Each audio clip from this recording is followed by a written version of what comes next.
Well, now I'd like to introduce a lady who has been recognized around the world. She's an award-winning Broadway and film star. Most of you know her from Wicked and Frozen.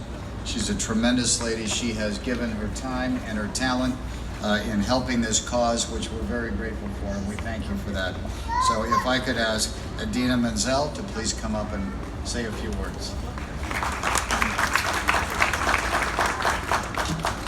Hi everyone, how are you? I am so honored to be here today to support this cause very close to my heart. As a singer, as someone who has spent her life communicating her love and life through music, whether it be professionally or just a mother singing her son to sleep at night, it was especially painful and extremely frustrating for me to learn that if a parent makes the choice for their child to get hearing aids, they can be denied and told by their health plan that it is elective to hear. My beautiful niece was at a party when she was about 3.5 years old, and her mommy, my cousin, watched as a bunch of kids started singing Let It Go from Frozen. Of all things, I swear I didn't pick that song because it's me standing up here. They all gathered together and were doing their performance. They knew every word with hand gesticulations and perfect Elsa impersonations, and for some reason, my sweet little niece was standing off to the side, not participating. She had seen the film countless times at home, snuggled up on the couch with Mom, but there she was standing to the side, not singing, and Mom knew then and there something wasn't right. Coincidentally, very soon after that, her preschool teacher called Mom and Dad in and said that she wasn't the little happy, confident girl who ran into class a year ago. She was insecure, removing herself from circle time to cry on the couch. She wasn't playing with other children. She was sad. They took her to a doctor and found out that, in fact, my niece couldn't hear. The doctor recommended hearing aids, and thankfully they had the resources to afford them. The first time they all got in the car with the new hearing aids, her face lit up with joy at the sound of the engine. They got home and she was so excited she could hear her feet hit the ground as she danced. She's thriving in school, singing and dancing. She's a voracious writer and reader. She's even known to challenge our lawmakers and advocate for our children at events like these. The hearing aids changed her life. Because I have watched my family and their experience, I have learned just how important early intervention is for kids, what a difference it makes for them in every area of their lives.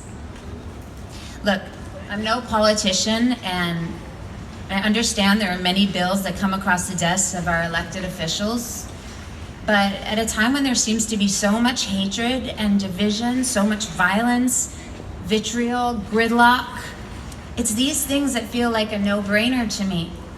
Just a few cents a person and we can make sure thousands of our kids in California get hearing aids that they need and want them.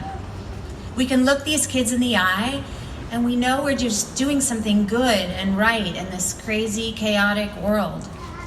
Forget about the fact that Mr. Caruso has said it's inconceivable to me that a state like California is not leading on this. The nation looks to California to lead the way, and yet 25 other states do require private insurance companies to cover the cost of hearing aids. Look, selfishly, I want to be on a stage singing. And if there's a child out there eager to sing along, I want to take that child's hand and share in the gift of song. We all know music has a way of disarming us. It reaches into our souls and it brings us closer together. And when a choir of children join together to sing Let It Go, or Beyonce, or Bach for that matter, every child should be given the opportunity to experience that magnificent power when voices become one and music transcends and unifies us, when it speaks for us in ways that no words can. Please, it's time for us all to come together to support AB 598. We can't leave anyone out. Let's do this. Thanks, guys.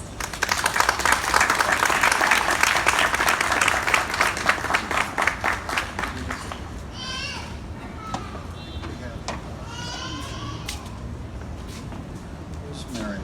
I think we have Samantha is coming up to say a few words. Where's Samantha? Samantha's husband, Michael. Okay, Samantha's husband, Michael, is coming up to say a few words. Come on up, Michael. And then we have Lydia is coming up. And Dylan's mom is going to speak.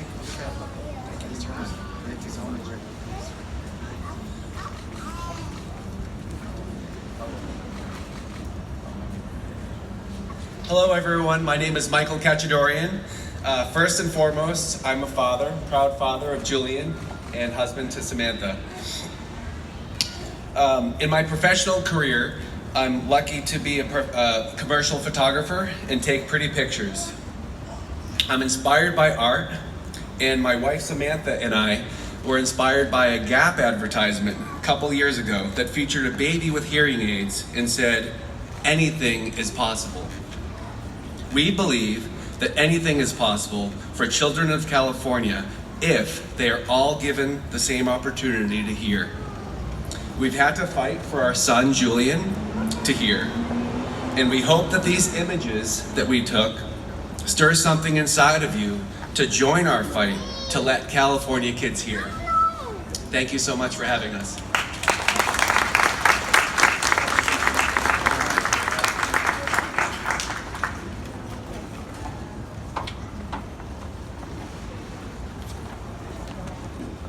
Welcome. Whoa, you don't want to lose you. Hi, everybody. Good morning. My name's Lydia Sussman. I would like to take a moment to introduce you to the children who are featured in our campaign. If you could please come up, child and parent if need be. Julian, who is 4 years old.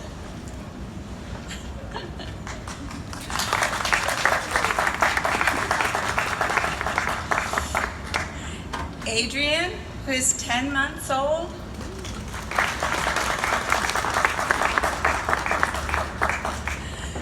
Mila, 15 months of age.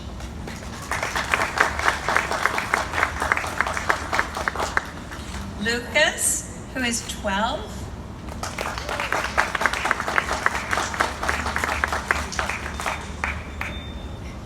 Zohar, who's 10, and her sister Alma, who's 12.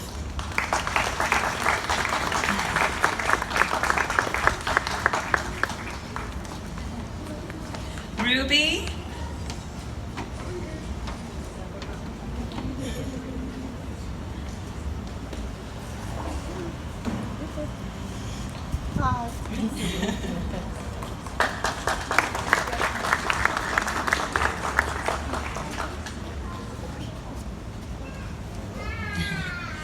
We'd like to bring up Dylan, who is 12 years old.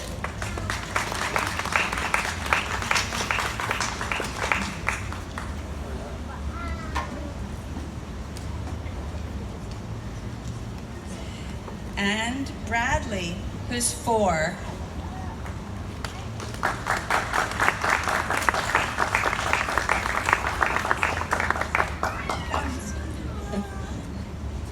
Come on, Bradley.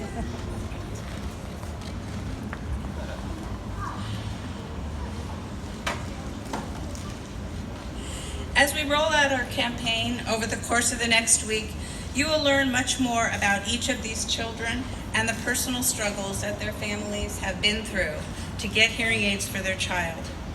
At this time, I'd like to introduce you to one other family, to Dylan and to his mom, Cassandra, who would like to speak to you about their experience.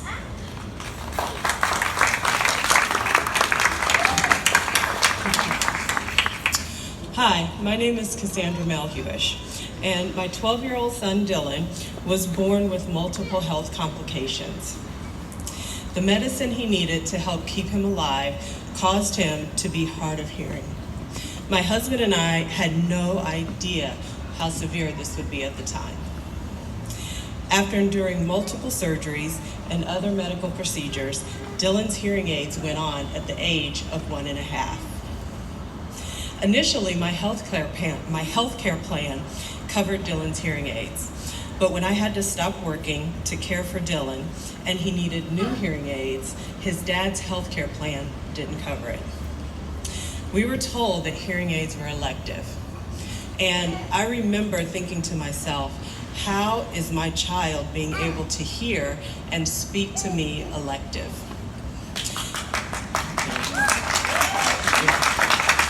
I didn't understand it.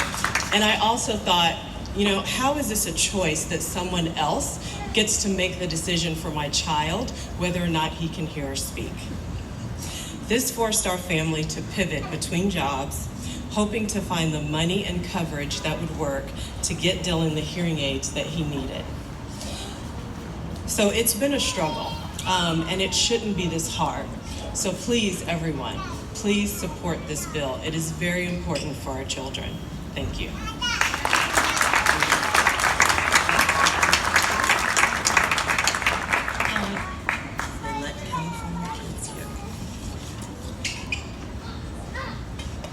Let California kids hear.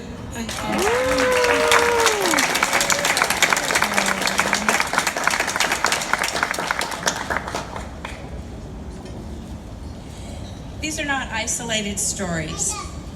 I saw the struggles of hardworking families every day in my 30 years as an infant, deaf and hard of hearing teacher for LAUSD.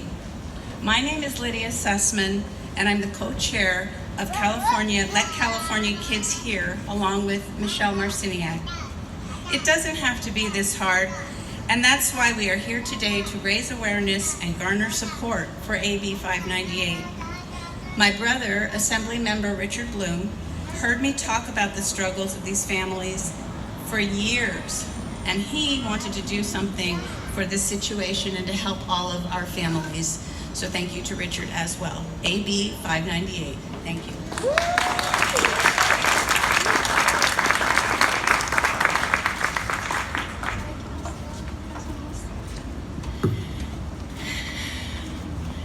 So the time is now. There's great momentum in this country to ensure children have access to hearing aids. 25 states have passed this legislation. 14 other are actively pursuing legislation. Newborn hearing screening was passed in our state in 1998. Legislation has been introduced since 2002 to help working families get hearing aids for their kids. Nothing has changed in 18 years. Meanwhile, 1,000 children are born every year deaf and hard of hearing in our state. Dr. Daniela Carvalho at Rady's Children's in San Diego says we do a beautiful job of screening children in our state, and we fail miserably when it comes to offering early interventions. Dr. Dylan Chan, a pediatric ENT at UC San Francisco, calls this a neurodevelopmental emergency. And the first step is providing access to hearing aids. I'm a mom.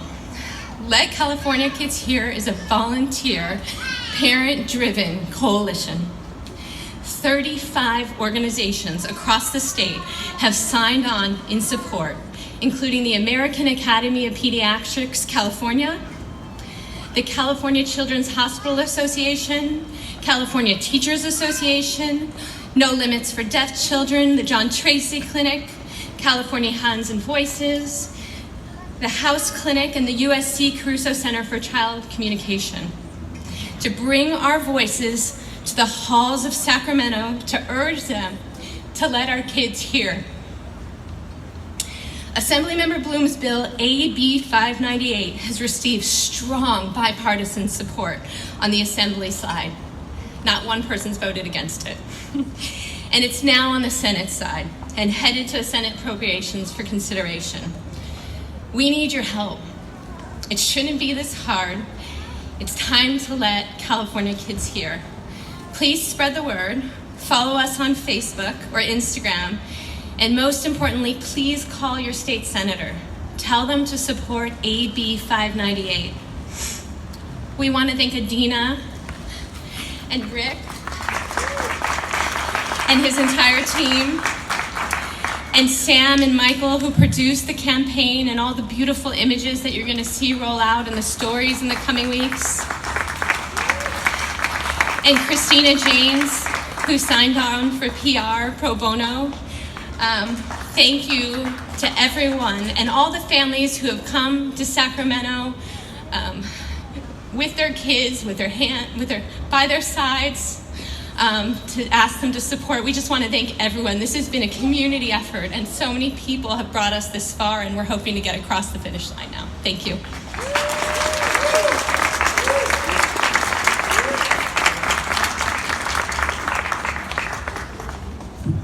Well, that was beautifully said.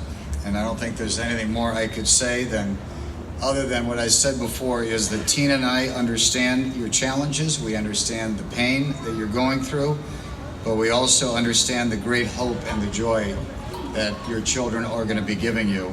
And we stand with you on this fight, and we'll do anything for this campaign to make sure it gets voted on and it wins. So we're looking forward to supporting you. I want to thank the kids for having the courage and the parents for having the courage to be here and being the face of this campaign. You really say it all, and we're very proud of you as well. So I think we have a couple minutes for questions. If there's any questions, we can answer them. If not, we will wrap this up and close the press conference. But are there any questions at this point? Yes.